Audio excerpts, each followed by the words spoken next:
Friends, welcome back to the course. In the last lecture, I discussed with you about the performer invoice.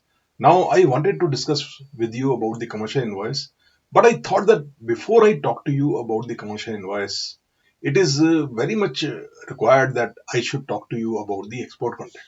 So, in this lecture, I will discuss About the export contract. Export contract has to be signed at this point between the buyer and the seller.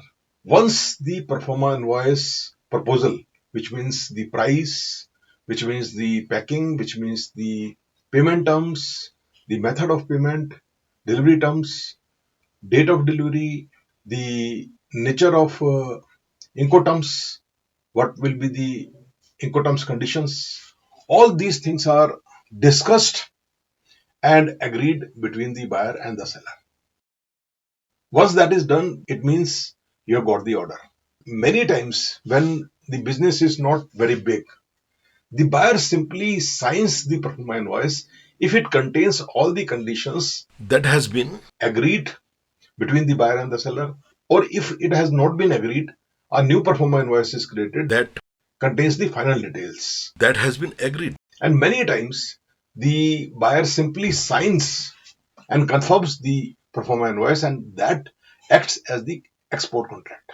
In a case where the nature of the transaction is little complex, the value is high, it is possible that the exporter and the importer may agree to sign a comprehensive detailed export contract and bring out and prepare, sometimes professionally, sometimes by the international lawyers even, to come out with a very professional looking detailed clause by clause export contract.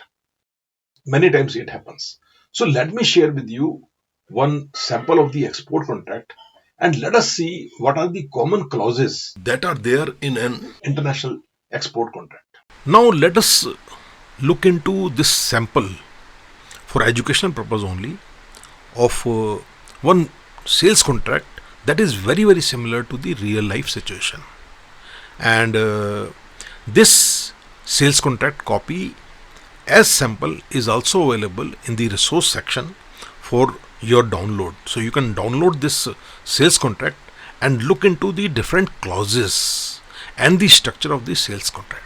Let me explain to you the basic structure of this sales contract and the main clauses that are there in this sales contract, so that you have a good idea how this sales contract looks like in a real life situation. Herein, in this sales contract, as you can see here, the contract number is given there. This is an example sales contract, so it is not the real sales contract, but just for an idea that how it looks like. This sales contract is entered into, the effective date is given there, and the place where this contract is signed is also given here. Then the name of the seller and the name of the buyer is given there, with the address and the contact details of both the parties. And this has been mentioned here in this sales contract, that the buyer and the seller will be referred to as the party or the parties at the different places in this sales contract. So this is how it starts. If we look at the initial description that is given at the very start of the sales contract, some very important information are given here, like this contract is subject to bankability of the seller's product, and upon mutual written agreement some required amendments by the buyer's bank are allowed. Jinko is committed to receive technical inspection from a third party, the bank technical advisor, and has to bear the relevant costs. This inspection has to be carried out by the date that has been mentioned here. Once bank has accepted Jinko as the seller and the contract amendment is complete, seller will issue the commercial invoice and bank guarantee in the amount of, the percentage is given here, that what kind of percentage will be given as the bank guarantee of the total contract approximate value. Why approximate? I will explain to you in this contract. This contract has multiple shipments. Those are to be carried out by the seller in different months. So, what exactly the actual shipments take place in different months, that will decide the total value, exact value. So, in this contract, the approximate values are given there, and I will explain to you all these things again further in this contract. You will have a better idea.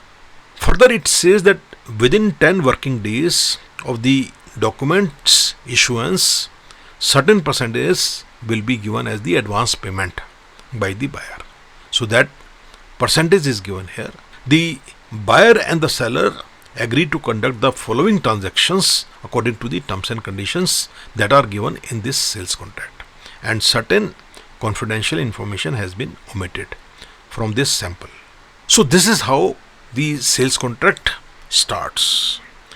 This particular example is a very detailed sales contract. I will not be able to explain each and every line of this, but I will take up some important parts of this sales contract that I will describe to you and explain to you. Here, first part of this sales contract, product description is given there. Since this contract is a technical contract, therefore you can see here that this different descriptions on a monthly basis are given there. In each month, what kind of solar cells will be supplied by the seller to the buyer, what will be the different technical specs of that, what will be the wattage of each shipment, total wattage. Therefore, in this contract, the average price per watt is mentioned, not based on the quantity actually of the solar cells supplied, but rather on the total wattage that has been supplied here. So this is very technical in nature and the requirement of this particular industry and the product. As I was explaining to you, the prices may vary from month to month. So June prices approximate, July prices, August prices, September prices are mentioned. These are the approximate prices, the expected prices that are given there. The actual prices may little bit vary according to the description that is explained and given in this sales contract, and accordingly the prices may vary. Total quantities of the contract, that will be the approximate quantity, because the actual shipment will decide what is the total quantity, but some idea is given here in this sales contract what will be the total quantity and approximate total price of the contract. So what it mentions here, the price is in euro, and on Incoterm that has been decided is CIF, in this case Ravenna port in Europe. It can also be any European port, because the contract is for multiple shipment and the requirement of the port may vary from month to month, and many other details are given here. For example, how the sales contract will look like for each shipment, because this particular sales contract is for the entire year. What will happen about the purchase order on month to month basis, what will be the individual sales contract or export contract of each shipment on a monthly basis, all those things has been explained here. For example, it mentions according to the shipment schedule, the seller shall issue a written pro forma invoice to the buyer by email or facsimile or any other means within 45 days prior to the scheduled shipment date of each month during the contract period, and thereafter the buyer shall sign and return the pro forma invoice within 5 business days upon receipt. All pro forma invoices shall be subject to the terms and conditions set forth in this contract. So this is the master contract, sales contract, and all the monthly pro forma invoices that will be signed by the seller as well as the buyer will serve as the individual sales contract of each month. So this is how it will go further. This process will be happening this way.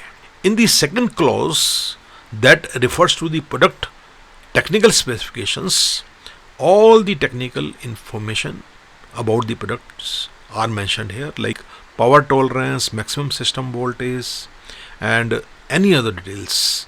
It mentions the details, technical details that refers to the product technical specifications in Appendix A of this contract that specifically deals with the technical specifications. So, in this third clause, the focus is on the terms of payment, and it talks about the Incoterms that are used and the effective latest Incoterms that has been used as reference for the any dispute that happens between the buyer and the seller. So the latest Incoterms will be used. Further details about the terms of payments are given there. For example, what will be the percentage of the advance payment, how the advance payment will be made by the buyer to the seller. All those details are given there. The total purchase price for each shipment will be calculated based on the nominal power of the solar module as recorded on the commercial invoice. So, as I had mentioned to you, that the average wattage per watt price is given here in this contract, and based on that advice, based on that reference, the actual shipment price will be calculated for each shipment, monthly shipment, and accordingly the commercial invoice will be prepared by the seller. Bank information is given there in this third clause, sub clause 3.4. What is the opening bank, what is the opening bank address, what is the SWIFT code, what is the name of the beneficiary, what is the address of the beneficiary, and what is the bank account number of the beneficiary.